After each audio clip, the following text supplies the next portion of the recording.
नमस्कार मंडळी, आईच्या पाहुणचारमध्ये मी आपलं स्वागत करते। आज आपण अगदी झटपट लग्न कार्यात केले जाणारे लुटुपुटीचे लोणचे कसे करायचे ते पाहणार आहोत। या लोणच्यासाठी तोतापुरी कैरी लागणार आहे। ही कैरी चवीला आंबट गोड असते। ही कैरी स्वच्छ धुवून बारीक कापून घ्यायची। या लोणच्याला लुटुपुटीचे लोणचे नाव देण्याचे कारण असे की हे लोणचे बनवल्या लगेच खाऊ शकता। तसेच हे लोणचे 7 ते 8 दिवसापुरतेच टिकते, म्हणून हे लोणचे थोड्या प्रमाणात बनवले जाते। खरे तर हे लोणचे बनवल्यापासून 2 दिवसातच संपते, इतके खमंग आणि रुचकर लागते। फ्रेंड्स, तुम्हाला वर्षभर टिकणाऱ्या लोणच्याची रेसिपी हवी असल्यास त्याची लिंक डिस्क्रिप्शन बॉक्समध्ये दिली आहे।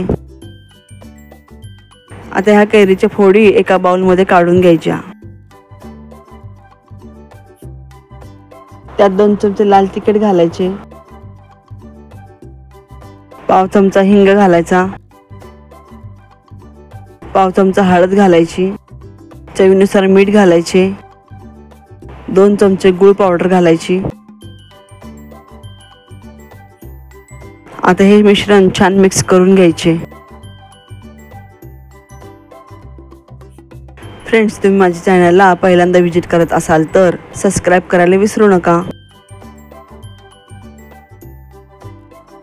माझ्या येणाऱ्या पुढील रेसिपी पाहण्यासाठी बेल आयकॉनवर क्लिक करा, जेणेकरून माझी रेसिपी तुमच्यापर्यंत पहिल्यांदा पोहोचेल। तडका पॅनमध्ये 1 पळी तेल गरम करून त्यात 1 चमचाभर मोहरी घालायची, पाव चमचा मेथ्या घालायच्या। आता ही फोडणी लोणच्यात घालण्यापूर्वी त्यात अर्धा चमचा तिखट घालायचे। आता ही फोडणी लोणच्यात घालून हे लोणचे छान मिक्स करून घ्यायचे। फ्रेंड्स, तुम्हाला माझ्याकडून कोणत्या शाकाहारी रेसिपी पाहावयास आवडतील हे मला कमेंटद्वारे नक्की कळवा। झटपट कैरीचे लुटुपुटीचे लोणचे तयार आहे। हे लोणचे तोंडी लावण्यासाठी अप्रतिम लागते।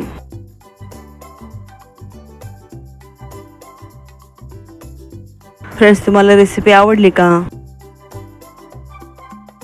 रेसिपी आवडल्यास लाईक, शेअर, कमेंट आणि सबस्क्राइब करायला विसरू नका। धन्यवाद।